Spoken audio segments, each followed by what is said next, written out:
So guys, ini ialah Ulanzi MA60 Foldable Magnetic Phone Tripod. So untuk yang model ni actually dia adalah upgrade version daripada yang previous model MA30.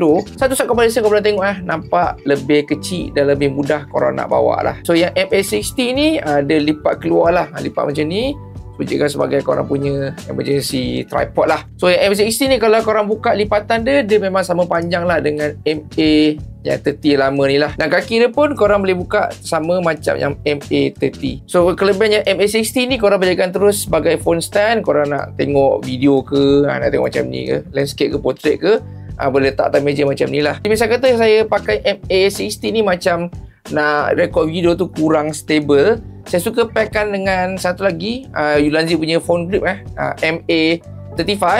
Okay, pasang macam ni. So MA35 ni korang boleh letak lagi kat belakang sini. Dia punya accessories lain magnet.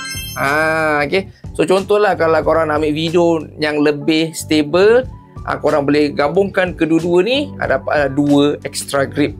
So guys, kalau korang bakal nak dapatkan Ulanzi MA60 Foldable Phone Tripod ni, boleh dapatkan sekarang.